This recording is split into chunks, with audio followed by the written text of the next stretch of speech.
Hello aspirants, welcome back to G preparation institute. मेरा नाम अंकुर शर्मा और आज हम डिस्कस करेंगे कि भारत में जो इकोनॉमिक प्लानिंग हुई है, जो आर्थिक नियोजन हुआ है, उसकी क्या क्या कंडीशन रही और हमने किस तरह से अपनाया है या उसका बैकग्राउंड क्या रहा। तो हम बैकग्राउंड से लेके उसके बाद हम देखेंगे 5 ईयर प्लान, फिर प्लानिंग कमीशन कैसे बनाया गया, फिर नीति आयोग क्यों बनाया गया, मतलब प्लानिंग कमीशन के स्थान पर किसको बना दिया गया है, नीति आयोग को बना दिया गया है, और पंचवर्षीय योजनाओं को समाप्त कर दिया गया है। तो चलते हैं, टॉपिक को स्टार्ट करते हैं। पहला हेडिंग डालते हैं पंचवर्षीय सॉरी इकोनॉमिक प्लानिंग।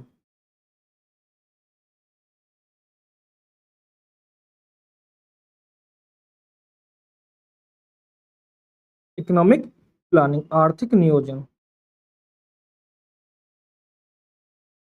जो आज की क्लास है ये थोड़ी सी फैक्चुअल रहने वाली है, क्योंकि इसमें आपको 5 ईयर प्लान की थीम क्या है या उसका ईयर क्या है, ये सारी चीजें देखनी पड़ेंगी। अगर मैं बात करूं भारत में जो 5 ईयर प्लानिंग है या 5 ईयर प्लानिंग के बाद की बात करते हैं, तो मतलब इकोनॉमिक प्लानिंग जो है इन इंडिया,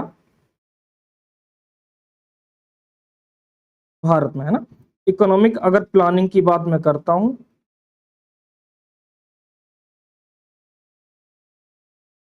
वो स्टार्ट होती है 1 अप्रैल 1951 से 1951 से। अगर मैं बात करता हूं भारत में इकोनॉमिक प्लानिंग की, तो ये जो इंडियन कॉन्स्टिट्यूशन है,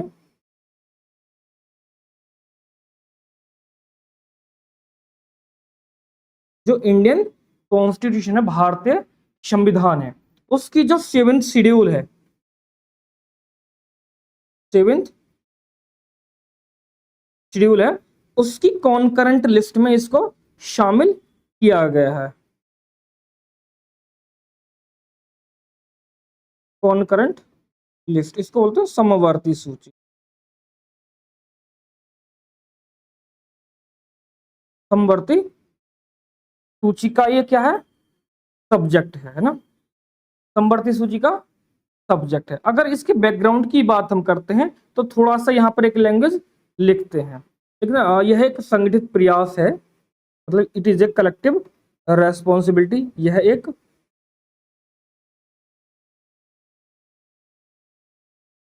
एक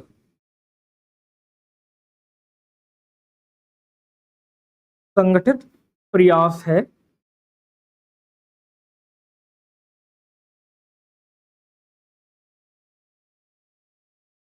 जिसमें राज्य द्वारा एक निश्चित समय अवधि तय कर ली जाती है।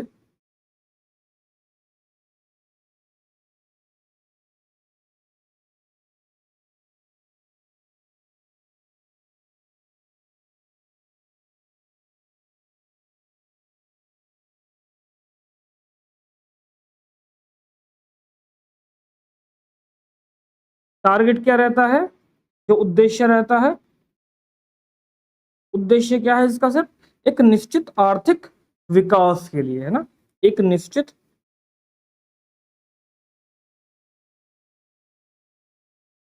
आर्थिक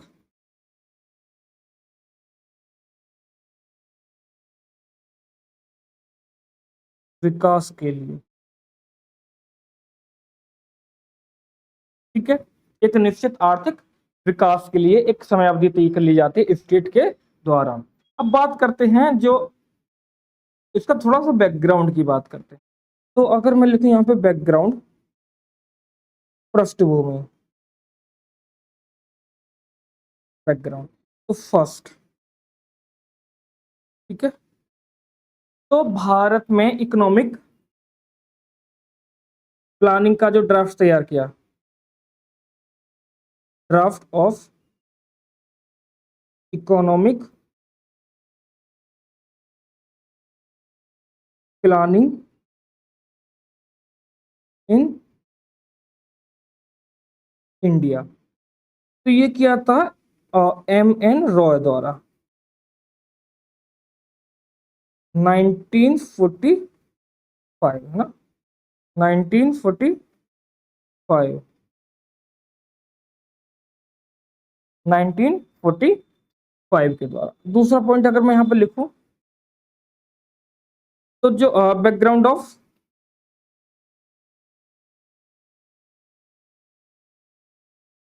इकोनॉमिक प्लानिंग, ये थोड़ा यहाँ से देख लेना, प्लानिंग इन इंडिया। अगर हम भारत में बात करते हैं तो एक बुक आती है, उस बुक का क्या नाम है भाई? बुक का नाम है planned economy for India. Planned economy for India 1934 में लिखी गई बुक है। लिखी किसने है? रिटन बाय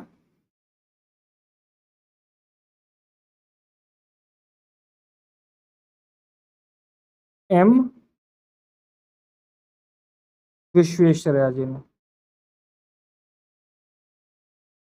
एम विश्वेश्वरैया द्वारा लिखित ये एक पुस्तक है, यहां से हमें साक्ष्य मिलते हैं इकोनॉमिक प्लानिंग के। ठीक है, अब बात करते हैं भारत में नियोजन की। कैसे कैसे एक टेबल बना लेंगे। इकोनॉमिक प्लानिंग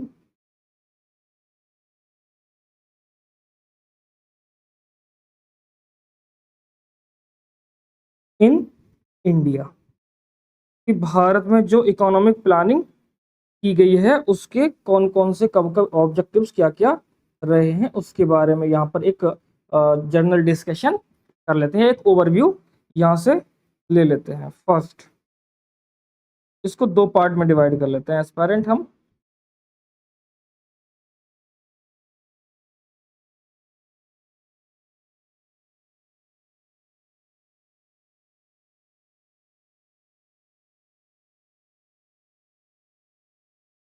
ठीक है,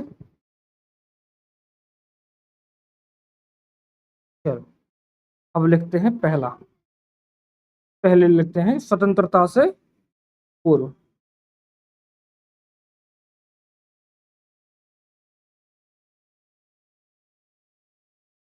बिफोर इंडिपेंडेंस, स्वतंत्रता से पूर्व। लिखेंगे आफ्टर इंडिपेंडेंस, स्वतंत्रता से या स्वतंत्रता के बाद या पश्चात लिख। ठीक है, अगर हम स्वतंत्रता से पहले की बात करते हैं तो इसमें लिखना स्टार्ट कर लेंगे। पहला विश्वेश्वरैया योजना।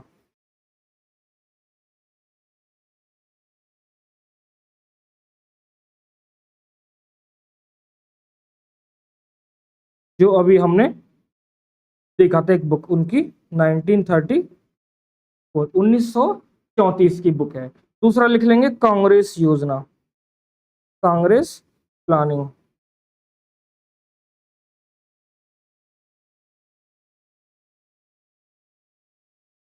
कांग्रेस ने एक योजना बनाई थी 1938 में, जब मतलब देश आजाद नहीं हुआ था उससे पहले ही प्लान चलाएंगे।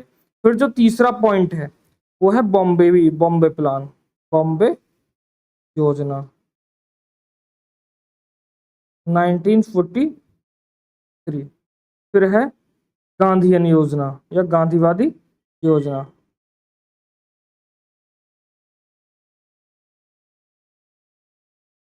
गांधीवादी योजना 1944। फिर है 5 नंबर की जन योजना 1945। ठीक है, तो स्वतंत्रता से पहले योजना सॉरी प्लानिंग कमीशन के लिए, सॉरी इकोनॉमिक प्लानिंग के लिए ये सारे स्टेप उठा लिए गए थे। अब देखते हैं कि जब हम देश आजाद हो गया था उसके बाद क्या क्या चीजें की गई हैं। तो पहला पॉइंट लिखेंगे, कलर चेंज मैं आपको यहां से कर लेता हूं, रेड ले लेते हैं, येलो लेते हैं। पहला पहला लिख लेंगे भैया सर्वोदय योजना।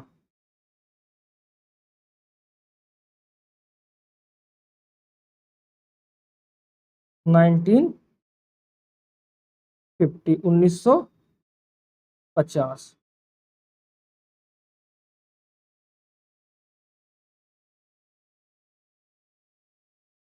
फिर लिख लेंगे दूसरा योजना आयोग, प्लानिंग कमीशन।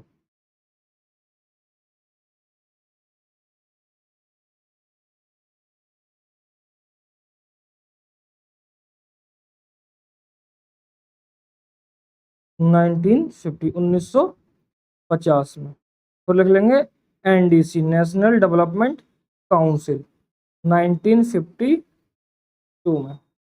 फिर लिख लेंगे नीति आयोग,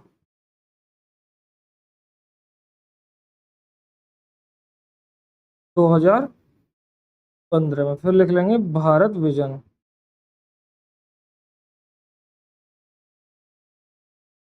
भारत विजन 2000। तो ये थे हमारे सारे स्टेप्स जो हमने स्वतंत्रता के पहले या स्वतंत्रता के बाद से उठाए हैं। अब बात करते हैं कि इकोनॉमिक प्लानिंग का ऑब्जेक्टिव्स क्या होता है, क्या इसका उद्देश्य होता है। तो नेक्स्ट स्लाइड पर चलते हैं और वहां पर लिखते हैं कि objectives of economic planning.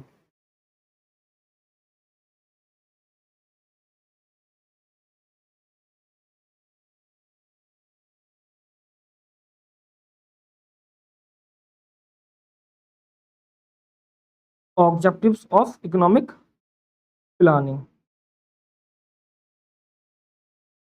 First, इसके कुछ ऑब्जेक्टिव्स होते हैं। पहला, टू इंश्योर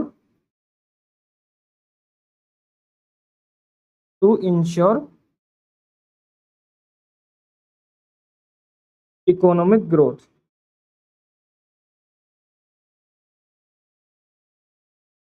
मतलब देश में आर्थिक समृद्धि को बढ़ावा देना। फिर दूसरा, सेल्फ रिलायंस, आत्मनिर्भरता। ठीक है। फिर तीसरा, फुल एम्प्लॉयमेंट की बात करना।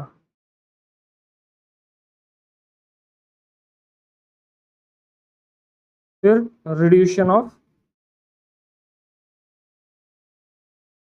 Reduction in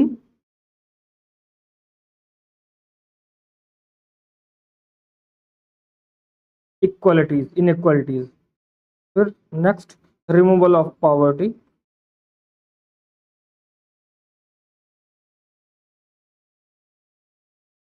removal of poverty. Sixth, modernisation.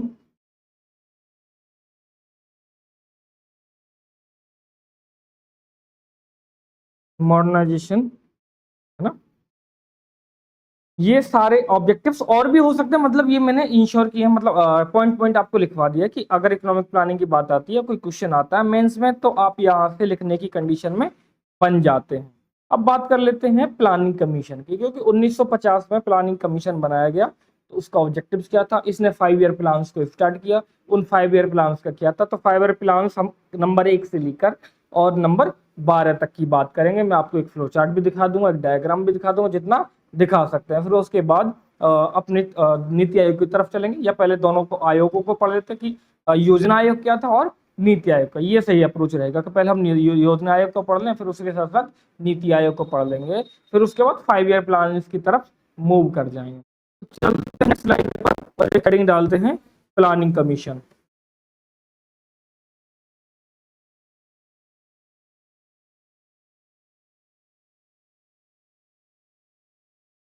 Heading लगाते हैं प्लानिंग कमीशन। डाल दे हेडिंग प्लानिंग कमीशन की। तो इसके बारे में लिखते हैं, तो जो इसका गठन हुआ था, इस्टेब्लिशमेंट हुआ था या ऑर्गेनाइजर हुआ था, तो लिखते हैं गठन। ऐसे फैक्ट ही है तो फैक्ट फैक्ट लिख लेते हैं, ठीक है। गठन, गठन होता है इसका 15 मार्च 19, मतलब 1950 आपको याद रखना है। 1950 को इसका गठन किया गया था। फिर दूसरी चीजें लिखते हैं, ये क्या है, एक गैर संवैधानिक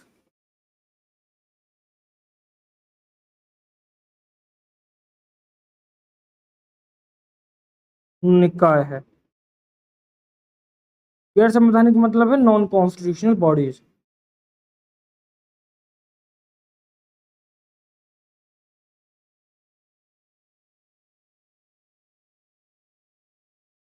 नॉन कॉन्स्टिट्यूशनल बॉडी है।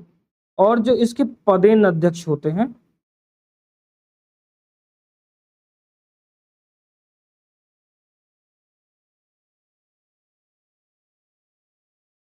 वो होते हैं पीएम, प्राइम मिनिस्टर। ठीक है?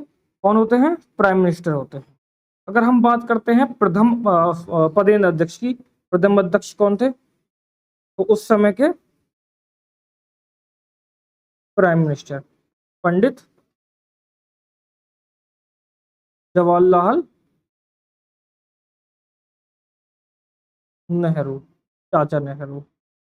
ठीक है, चाचा नेहरू थे। और लिखें इस पे एक थोड़ा सा फैक्टर,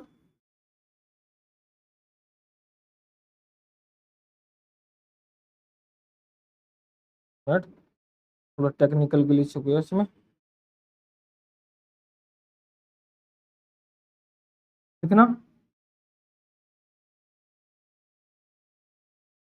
यूएसएसआर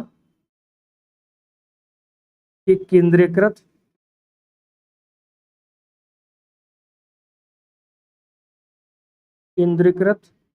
नियोजन से प्रभावित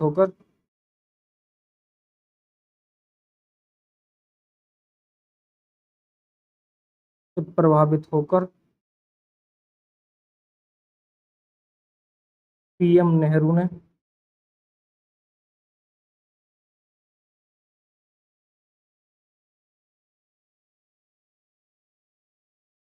प्लानिंग कमीशन का गठन किया। ठीक है? इसके बाद लिखेंगे नेक्स्ट पॉइंट, नोट करके एक चीज और लिख लेंगे, ये फैक्ट है, यहाँ से कई बार क्वेश्चन इससे पूछ लिया जाता है वनडे एग्जाम में, लेकिन आपके में नहीं पूछा जाएगा, फिर भी आप लिख सकते हैं नोट ना, क्योंकि जो आपके एग्जाम है, मतलब वनडे एग्जाम, सॉरी कह रहा हूँ वनडे कह रहा हूँ कि जो स्टेट पीसीएस के एग्जाम है या फिर यूपीएससी के एग्जाम है, वहां पर इस तरह के क्वेश्चन जनरली नहीं पूछे जाते, लेकिन फिर भी कर सकते, लिख सकते हैं। एक छोटा सा पॉइंट है ना, जो अशोक चंद्रा है, क्या नाम है? अशोक चंद्र।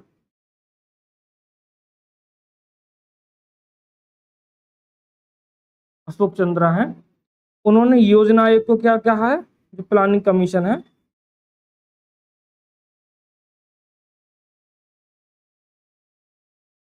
उन्होंने प्लानिंग कमीशन को इकोनॉमिक कैबिनेट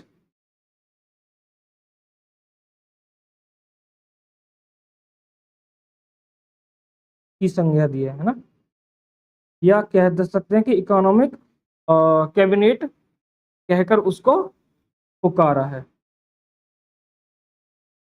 ठीक है, अब एक डेट आती है 15 अगस्त, 15 अगस्त 2014। ठीक है, जब प्लानिंग कमीशन था,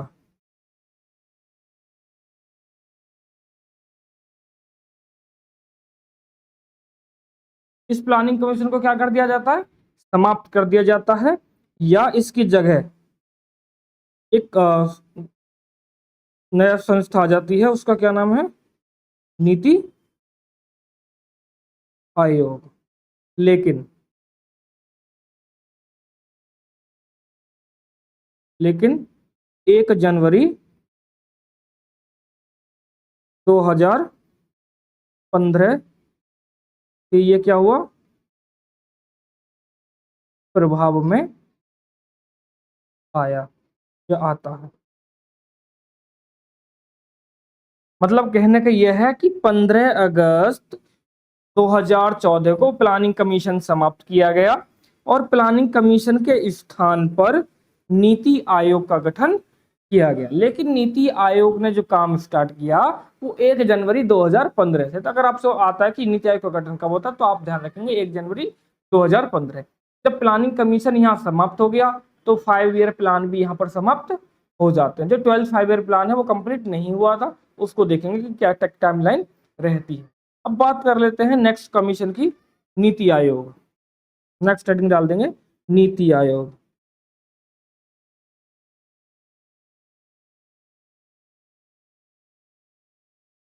नीति आयोग, हिंदी में भी और इंग्लिश में भी ऐसे ही लिखते हैं, नीति आयोग। ठीक है, लिखेंगे इसे। ये नीति आयोग है, अगर इसकी मैं फुल फॉर्म की बात करूं तो फुल फॉर्म है इसकी national institution, national institution for transforming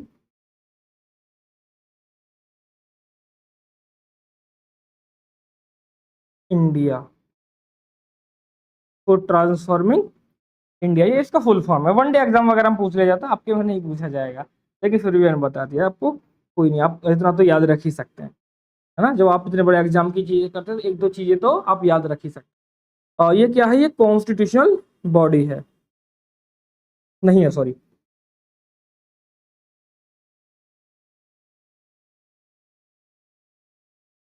constitutional body नहीं है, मैंने क्रॉस लगा दिया इसके आगे, ठीक है, कॉन्स्टिट्यूशनल बॉडी नहीं है। ठीक है, ये क्या है, एक सलाहकारी एडवाइजरी निकाय है।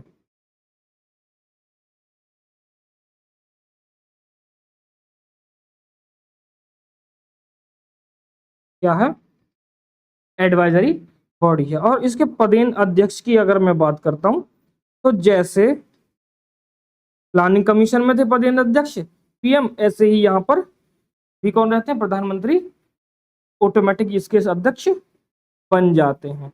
यहाँ पे पोस्टर होता है सीईओ। तो अगर मैं प्रेजेंट की बात करूं तो प्रेजेंट में सीईओ कौन है, वीवीआर सुब्रमण्यम।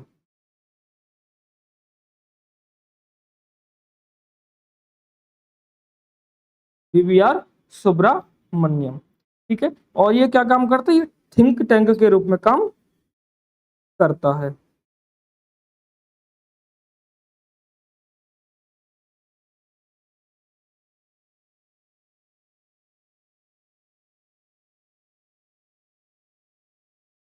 जैसे 5 ईयर प्लान क्या करता था, सॉरी जो प्लानिंग कमीशन था वो क्या काम करता था, 5 साल के लिए टारगेट फिक्स करता था कि भाई अगले 5 सालों में हम इतनी इकोनॉमिक ग्रोथ सुनिश्चित करेंगे। वैसे ही नीति आयोग करता, लेकिन नीति आयोग 15 साल की बात करता है।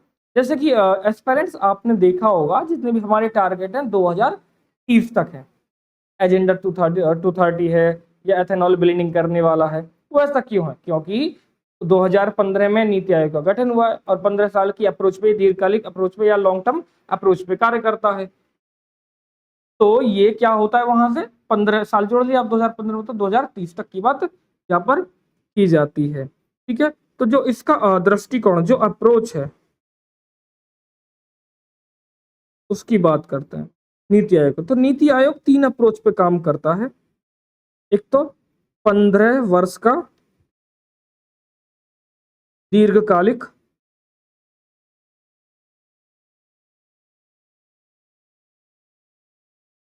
दृष्टिकोण,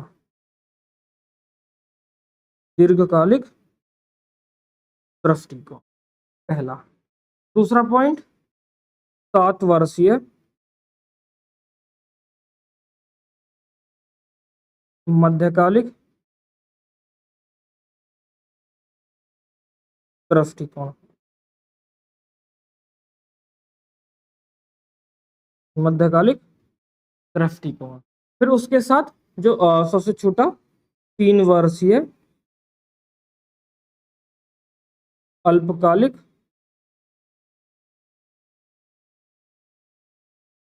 दृष्टिकोण, ये इसके अप्रोच है। एक लॉन्ग टर्म के लिए, एक मिडिल टर्म के लिए और एक शॉर्ट टर्म के लिए। इन अप्रोच पे काम करता है नीति आयोग, और बॉटम टू टॉप अप्रोच पे काम करता है।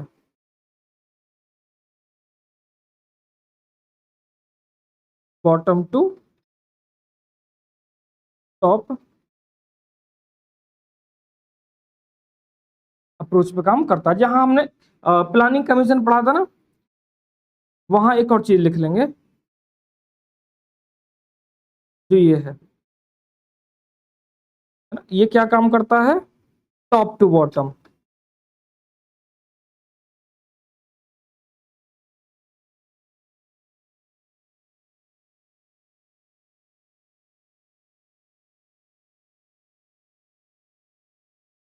Top to bottom. Top to bottom का मतलब ऊपर से पॉलिसीज बनेंगी और उनका लाभ नीचे तक आएगा। या नीति आयोग उसका उल्टा काम करता है, मतलब नीचे से डेटा कलेक्ट करता है, फिर उसके ऊपर पॉलिसी जाकर बनती है। मतलब ये ऊपर से नीचे और नीति आयोग नीचे से। इतना आपको ध्यान रखना है, इनका अप्रोच में यहाँ इतना डिफरेंस है। अब बात करते हैं नेक्स्ट, पंचवर्षीय योजनाएं। यहाँ से जो 5 ईयर प्लानिंग है, बस इनका थोड़ा सा एक बार अप्रोच या मतलब ईयर को देख लेते हैं, कब से कब तक रही थी। जैसे पहली 5 ईयर प्लान की हम बात करते हैं, तो फर्स्ट 5 ईयर प्लान स्टार्ट होती है 1951 से और 56 तक रहती है। फिर दूसरी 5 ईयर प्लान है ना, ये आपको याद रखना है। फिर एनुअल 5 ईयर एनुअल प्लान लाए जाते हैं 3 साल के लिए। ये मैं बताऊंगा क्यों क्या हुआ था 1966 से 66 से और 69 तक। फिर 5 ईयर, फोर्थ 5 ईयर और फिफ्थ 5 ईयर, फिर आते हैं रोलिंग प्लान। फिर था सिक्स्थ 5 ईयर, ये देख लेना आपको टाइम, और सेवेंथ, और फिर एनुअल प्लान आता है 90 से 1992 तक। फिर एट्थ, 9th, 10th, 11th और 12th। उसके बाद क्या कि व्हाट्स नेक्स्ट, उसके बाद जो है जो योजना आयोग है वो क्या हो जाता है? समाप्त हो जाता है। लिख देता हूँ यहाँ पर, एक काम करते हैं, चलो इसी पे लिख देता हूँ यहाँ पर साइड में, यहाँ ऐसे करके। यहाँ क्या होता है? एस्पिरेंट जो प्लानिंग कमीशन है,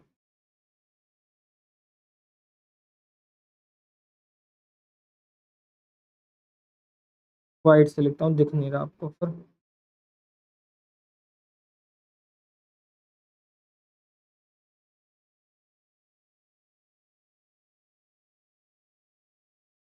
उसको क्या कर दिया जाता है? सस्पेंड कर दिया जाता है, मतलब समाप्त कर दिया जाता है। तो ये तो थी आपकी 5 ईयर प्लान की टाइमिंग। अब एक एक 5 ईयर प्लान करके स्टार्ट करते हैं। चलते हैं नेक्स्ट स्लाइड पर। अब बात करते हैं फर्स्ट 5 ईयर प्लान की। इसको बोलते हैं इसका अगर मैं टाइमलाइन लिख दूं तो 1951 से 1956 तक ये रहता है। और इसमें बताया कि जो है किसी भी अर्थव्यवस्था के जो दो इंपॉर्टेंट बेस हैं,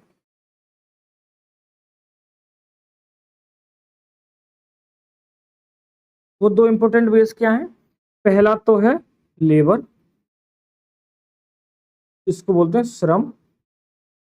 और दूसरा कौन सा है भाई? दूसरा है कैपिटल, मतलब पूंजी। First is labour and second is capital. इसी को हम बोलते हैं हेरोल्ड डोमर।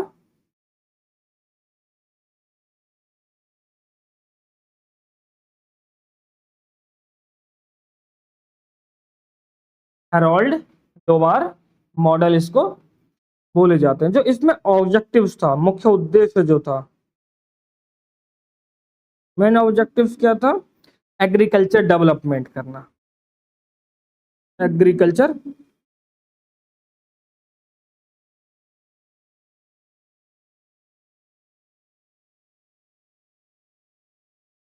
डेवलपमेंट करना। इसके लिए कई बड़ी बड़ी परियोजनाएं चालू की गई, जैसे एक ब्यास भाखड़ा, हिंदी में भी और इंग्लिश में भी ऐसे लिखते हैं, ब्यास भाखड़ा नांगल परियोजना, प्रोजेक्ट की स्थापना की गई या इसको चलाया गया। सेकंड, दामोदर घाटी,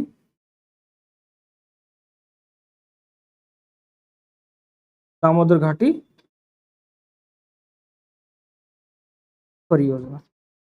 ठीक है, एक तो ब्यास भाखड़ा नागल परियोजना और दूसरी दामोदर घाटी परियोजना। ऐसी कई परियोजना चालू की गई जिनका मेन उद्देश्य क्या था? एग्रीकल्चर डेवलपमेंट करना, क्योंकि जब इरिगेशन मिलेगी तो प्रोडक्शन भी अच्छा होगा और एग्रीकल्चर डेवलपमेंट होगा। उसके बाद हम चलते हैं सेकंड पंचवर्षीय योजना का, द्वितीय पंचवर्षीय योजना। जो सेकंड 5 ईयर प्लान है वो 1956 से लेकर 61 तक का। इसमें इंडस्ट्री पॉलिसी लाई गई 1956 की, और इसको क्या बोला जाता है, महालनोबिस मॉडल इसको बोला जाता है। और ये ये जो था अप्रूव था, या अप्रोच जो इसमें ली गई थी वो ट्रिकल डाउन अप्रोच, इसमें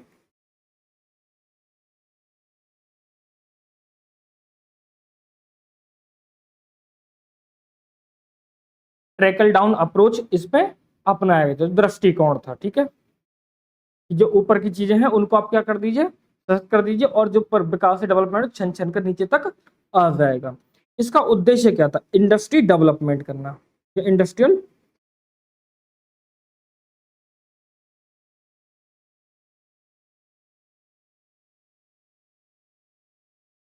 डेवलपमेंट करना। इसके लिए कई अलग अलग इंडस्ट्रीज में कुछ चीजें यहाँ पर इस्टेब्लिश की गई। जैसे पहला Hindustan steel limited, Hindustan steel, short में लिख देता हूँ लिमिटेड, LDTC। कहाँ पर, दुर्गापुर। ठीक, ब्रिटेन की सहायता ली गई थी इसमें बनाने में। दूसरा Bhilai,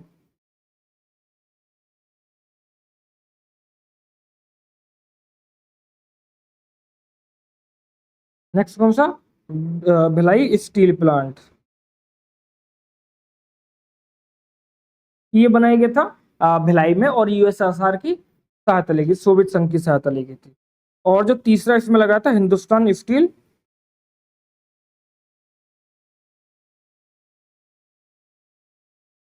limited, Hindustan steel limited, Rourkela में।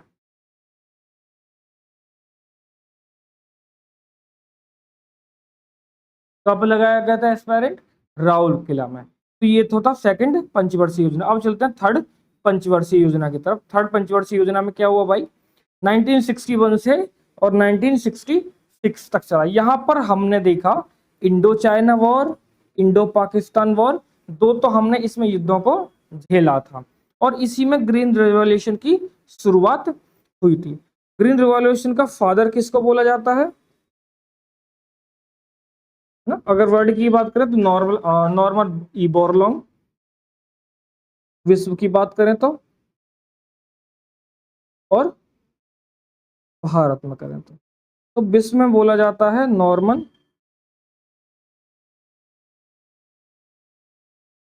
ई बोरलॉन्ग।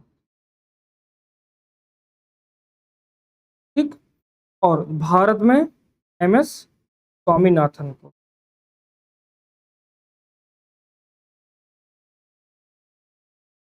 MS स्वामीनाथन जी को भारत में ग्रीन रेवोल्यूशन का फादर या जनक बोला जाता है। ठीक है, यहाँ पर दो वॉर आपको दिखने लगे, और यहाँ पर एक और चीज हुआ था एस्पेरेंट, भीषण सूखा भी यहाँ पर देखने को मिला था, है ना।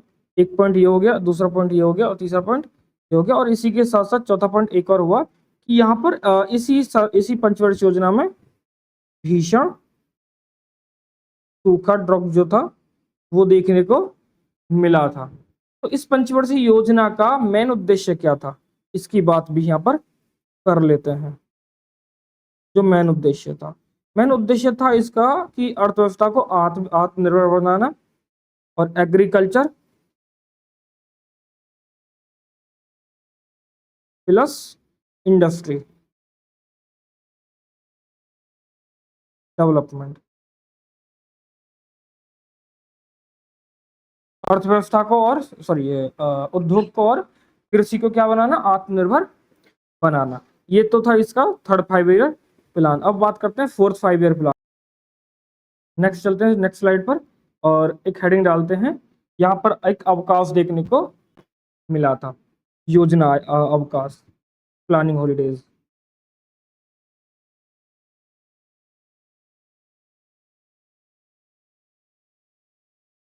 योजना अवकाश 1966 से लेकर 1969 तक। कारण क्या था, क्योंकि जो हमने थर्ड 5 ईयर प्लान था वहां पर हमने 2 वॉर देखे थे, एक सूखा देखा था, तो उसी के कारण थर्ड 5 ईयर प्लान के विफलता के कारण कि वो क्या हो गया था, हमारा सक्सेस 5 ईयर प्लान नहीं हुआ था, इसलिए इसलिए क्या चलाई जाती है यहाँ पर, एनुअल प्लान।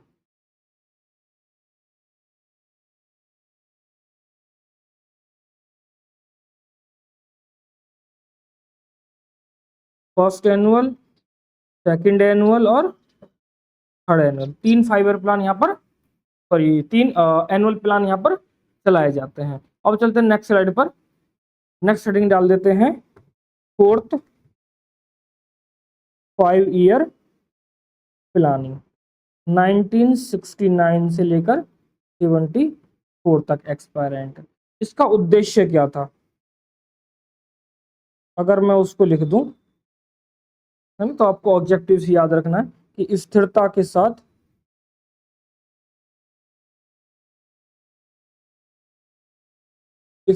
के साथ आत्मनिर्भरता,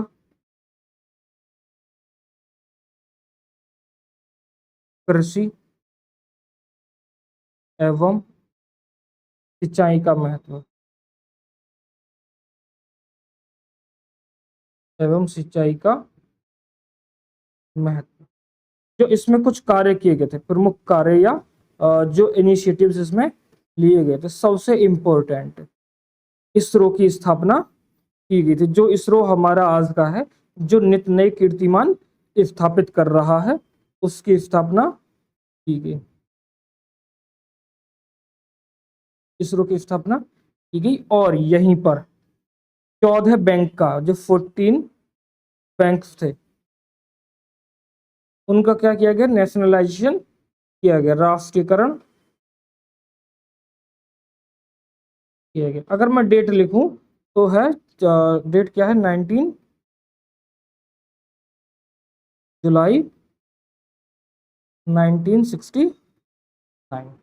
14 बैंकों का क्या किया गया, राष्ट्रीयकरण किया गया, ठीक है। और यहीं पर क्या हुआ, इसी में, और नोट करके लिखेंगे,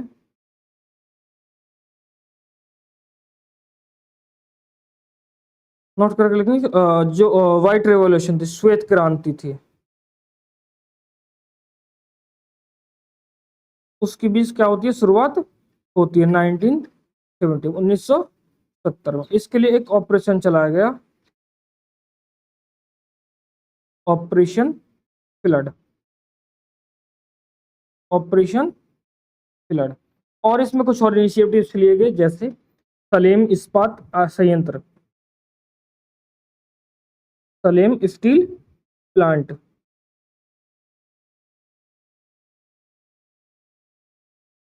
कहाँ पर है ये, तमिलनाडु में। फिर उसके बाद विशाखापत्तनम,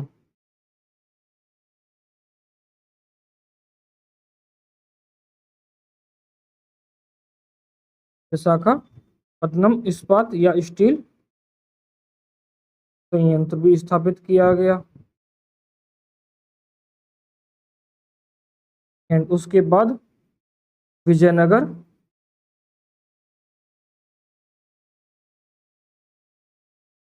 स्टील संयंत्र, विजयनगर कहाँ पर, कर्नाटका।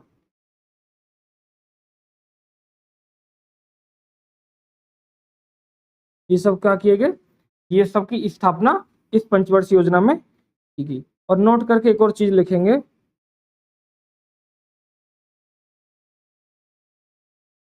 जो फोर्थ 5 ईयर प्लान है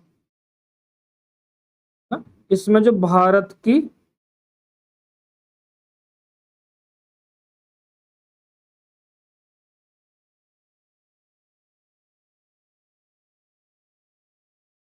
एग्रीकल्चर ग्रोथ रेट ना, सबसे अधिक रहती है, लिख देते हैं सर्वाधिक रही, ठीक है। इतना आ गया समझ में। नेक्स्ट हेडिंग डाल देते हैं फिफ्थ 5 ईयर प्लान। ठीक है, नेक्स्ट हेडिंग डाल देते हैं हम aspirant, 5th 5 year plan, short में लिख दिया ना, 5th 5 ईयर प्लान।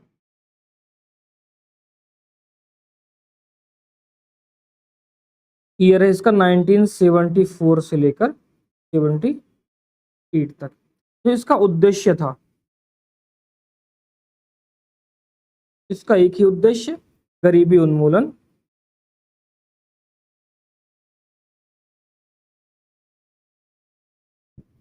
और उसके साथ साथ आत्मनिर्भरता, गरीबी उन्मूलन और आत्मनिर्भरता। और पहली बार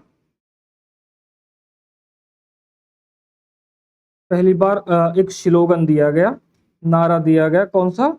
गरीबी हटाओ।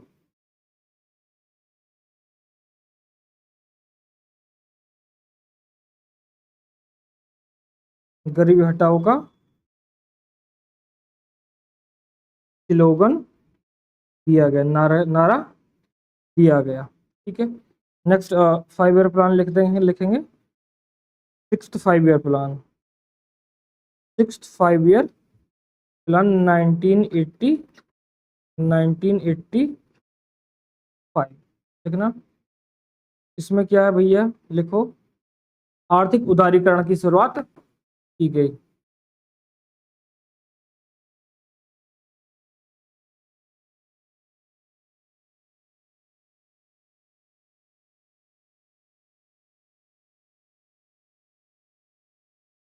आर्थिक उदारीकरण की शुरुआत की गई। ठीक है, फैमिली प्लानिंग, आर्थिक नियोजन पर बल दिया जाने लगा। आर्थिक प्लानिंग, सॉरी, फैमिली प्लानिंग पर बल दिया जाने लगा। और नाबार्ड, नाबार्ड क्या है, ये आपको समझ में आ जाएगा जब हम बैंकिंग पढ़ेंगे वहां पर। नाबार्ड से संबंध में एक समिति है, उसको याद रख लेंगे, शिवरमन समिति, शिवरमन समिति की अनुशंसा पर, on the recommendation of Sivaraman committee. ठीक है, नेक्स्ट 5 ईयर प्लान लिखेंगे 7th 5 year plan, 7th 5 year plan 1985 से 90 तक, 1990 तक। इसमें क्या हुआ, टेक्नोलॉजी,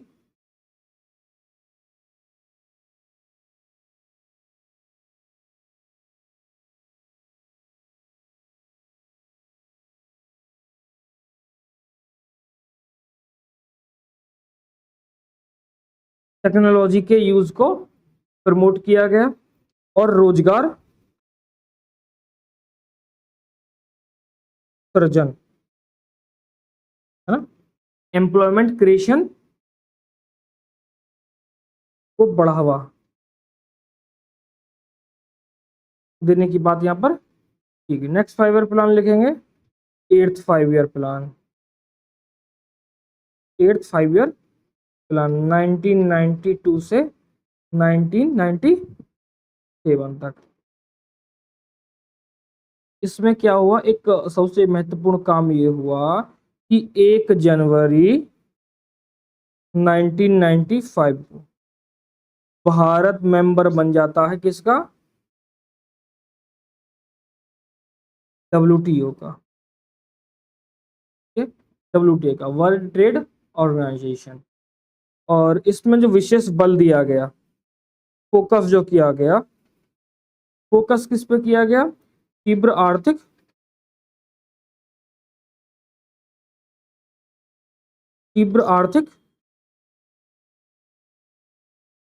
विकास, तीव्र आर्थिक विकास इसमें टारगेट किया गया। और इसके साथ साथ एक और हुआ कि जो उद्योग थे, जो इंडस्ट्री थी,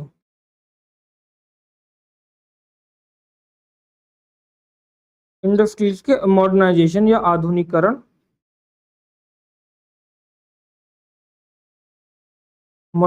आधुनिकीकरण को बढ़ावा दिया गया यार। ये था 9th 5 ईयर प्लान की बात, यहां तक कर ली है। अब बात करते हैं एस्पायरेंट, सॉरी 8 तक के लिए ना, हाँ 8 तक बात कर लिए। अब बात करते हैं 9th 5 ईयर प्लान की। तो अगर यहाँ तक कुछ समझ में नहीं आ रहा तो आप पूछ सकते हैं, वरना फिर आगे बढ़ेंगे। एक हेडिंग डाल देंगे 9th 5 year plan. 9th 5 year plan 1997 से 2002 तक, 2002 तक ये चालू किया गया, जब इंडिपेंडेंस या स्वतंत्रता की 50वीं वर्षगांठ पर। स्वतंत्रता की 50वीं वर्षगांठ पर, है ना, 15th एनिवर्सरी पर शुरू किया गया। और जो इसका ऑब्जेक्टिव है या जो फोकस किया गया, फोकस किस पे किया गया कि भाई जो जीडीपी है, जीडीपी में 7% एनुअल ग्रोथ इंश्योर करने पर बल दिया गया कि हमको क्या करना है, जीडीपी को 7% की वार्षिक दर से, वार्षिक वृद्धि से क्या करना, आगे बढ़ना है। और इसके साथ साथ बुनियादी न्यूनतम सेवाएं जो है,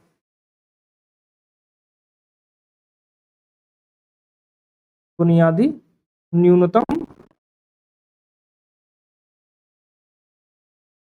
सेवाओं पर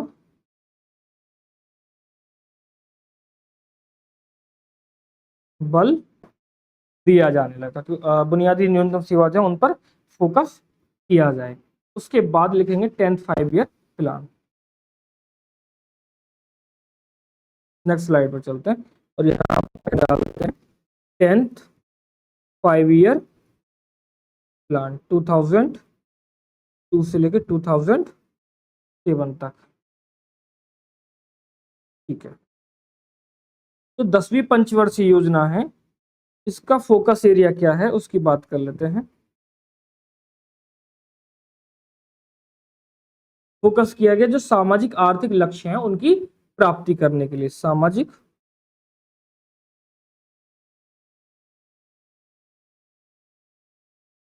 आर्थिक लक्ष्यों की प्राप्ति करना। डन। फिर उसके बाद जो ईयर है 2012, 2012 तक क्या करना, जो पर कैपिटा इनकम है,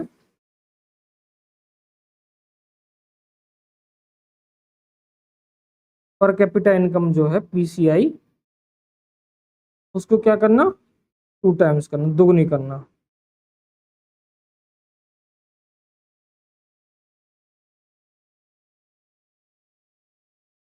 ठीक है, फिर उसके बाद आते हैं 11th 5 ईयर प्लान पे। नेक्स्ट हेडिंग डाल देंगे, बस अब क्लास समाप्ति होने वाली है हमारी। 11th 5 ईयर प्लान 2007 से लेके 2012 तक, 2012 तक, 5 साल के लिए। और इसको जो एक्सेप्ट किया गया, जो स्वीकार किया गया, वो किया गया 9th ऑफ दिसंबर 2006 को। ठीक है, और जो इसकी थीम थी, थीम मतलब कह सकते हैं कि फोकस एरिया था, वो कहता कि तीव्रतर और अधिक समावेशी, तीव्रतर और अधिक समावेशी विकास की ओर। ये क्या थी एस्पेरेंट्स इसकी, एक तरह से कह सकते हैं कि थीम थी या इसका फोकस था कि हमको क्या करना, तीव्रतर और आर्थिक समावेशी विकास, सॉरी अधिक समावेशी विकास की बात करते हैं। ये थीम्स जो है लास्ट की 9, 10th, 11th, 12th इन पे ज्यादा फोकस किया जाता है, या जो 4th 5 ईयर प्लान है वहां पर ज्यादा फोकस किया जाता है। ये 3rd 5 ईयर प्लान है क्योंकि वहां पर वॉर देखने को मिले हमको, तो वहां पर ज्यादा फोकस किया जाता है। तो आपको ये याद रखनी जरूरी हो जाती है। नेक्स्ट 5 ईयर प्लान की तरफ चलते हैं। नेक्स्ट और लास्ट भी है 12th 5 ईयर प्लान। ईयर ले लेते हैं 2012 से लेके 2017 तक, ठीक है। और इसकी थीम क्या है भैया, इसकी थीम लिख लेते हैं। थीम लिखते हैं इसकी तीव्र समावेशी, तीव्र कौमा समावेशी एवं सतत विकास, सतत विकास। तो अगर मैं इसको लिख देता हूँ, चलो आप इंग्लिश में फिर कहेंगे, तो इसको लिख देता हूँ तीव्रतर, फोकस्ड ऑन, या लिख देते हैं फास्टर। कलर चेंज कर लेता हूँ, इसको नीचे ले आते हैं थोड़ा सा, तब लिख लेते हैं यहाँ पर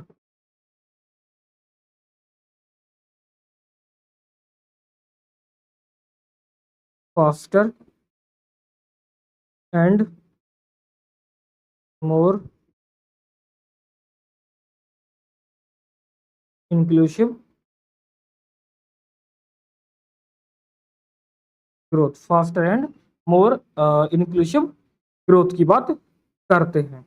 अब बात करते हैं 12th 5 ईयर प्लान की। तो इसका भी क्या है, फास्टर, मोर सस्टेनेबल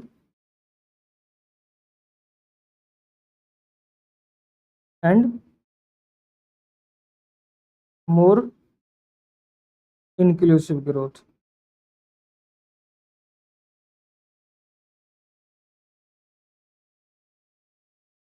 तो एस्पायरेंट्स, ये था हमारा 5 ईयर प्लान्स। तो 5 ईयर प्लान्स कहते हैं मतलब इकोनॉमिक प्लानिंग इन इंडिया, की भारत में आर्थिक नियोजन किस प्रकार से किया गया, कि मतलब जब देश आजाद हुआ था 1947 को, 15 अगस्त 1947 को, उससे पहले ही इकोनॉमिक प्लानिंग की मतलब हम देश को किस प्रकार से चलाएंगे, किस प्रकार की इकोनॉमी को रखेंगे, किस पर ज़्यादा फोकस किया जाएगा, किस पर हम बाद में फोकस करेंगे, किस पर पहले फोकस करेंगे, इन सब की जो बैकग्राउंड है, जो पृष्ठभूमि थी, जो चर्चा परिचर्चाएं थी, वो देश आजाद होने से पहले ही चल रही थी। जैसे कि हमने देखा था, स्वतंत्रता से पहले की बातें देखी थी और स्वतंत्रता के बाद की बातें देखी थी। तो उसी स्लाइड पर मैं आपको एक बार लेके चलता हूँ और फिर यहाँ से क्लास को ऑफ भी कर लेंगे। तो ये जो स्लाइड है, तो देखा हमने विश्वेश्वरैया योजना है, कांग्रेस योजना है, बॉम्बे प्लान है, गांधीयन प्लान है, जन योजना है, पब्लिक प्लान है।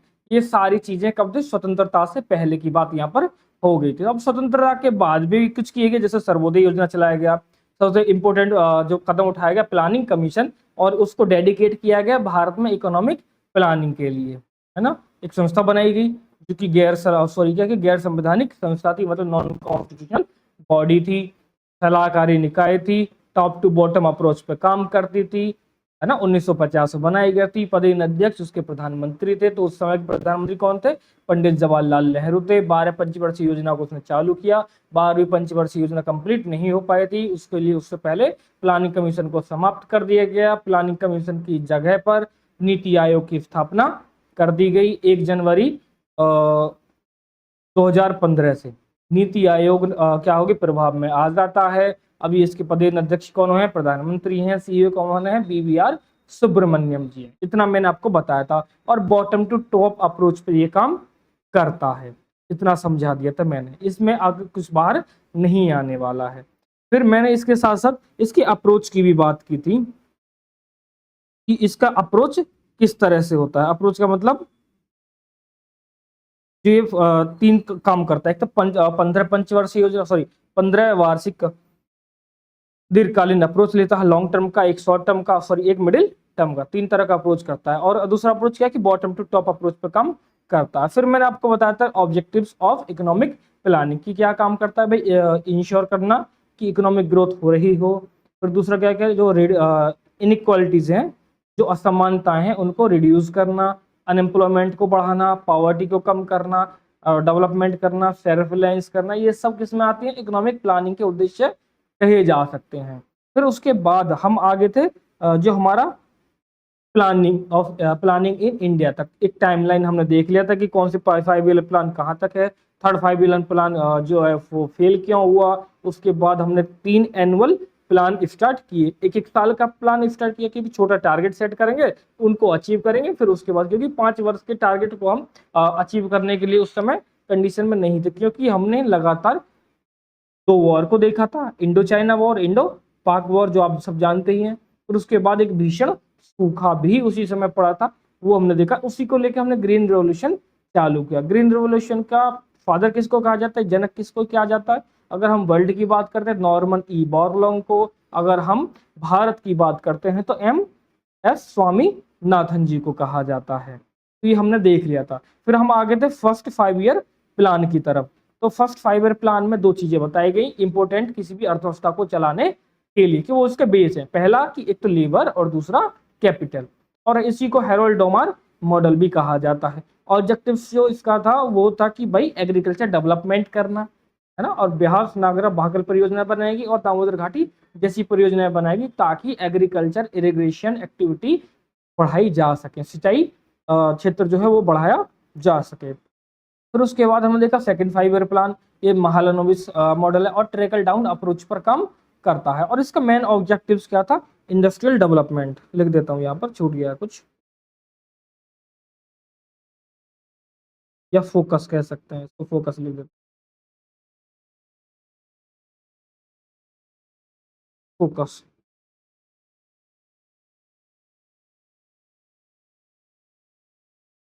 ठीक है, तो फोकस क्या था इसका, इंडस्ट्रियल डेवलपमेंट फोकस था। इंडस्ट्रियल पॉलिसी लाई गई और यहाँ पर 3 बड़े बड़े स्टील प्लांट स्थापित किए, जैसे Hindustan steel plant, Bhilai steel plant और हिंदुस्तान स्टील प्लांट राउरकेला में, और एक दूसरा दुर्गापुर में। एक यूके की सहायता से, यूएसएसआर की सहायता से, और ये इन सब की सहायता से बनाए गए थे। फिर दूसरा जो थर्ड ईयर 5 ईयर प्लान था, वहां पर हमने 3 वॉर देखे। इंडो चाइना वॉर आप जानते हैं 1962 में हुआ था। फिर इंडो पाकिस्तान वॉर देखना आप इसमें हुआ था, और ग्रीन रेवोल्यूशन भी यहाँ पर देखने को मिले, मैं आपको बता दिया हूँ। फिर उसके बाद हमने एक चीज और देखी थी कि जो सबसे कम एग्रीकल्चर की ग्रोथ रही थी वो रही थी थर्ड 5 ईयर प्लान। उसके कॉजेज ये मैंने आपको बता दी कि युद्ध में हम चले गए थे, है ना, सारे रिसोर्स किधर चले गए थे, युद्ध की तरफ चले गए थे। ये सब चीजें मैंने आपको लिखा है। फिर हम थर्ड एक एक साल का क्या काम किया हमने, एनुअल प्लान स्टार्ट किया। लिख देता हूँ इसको भी यहाँ पर।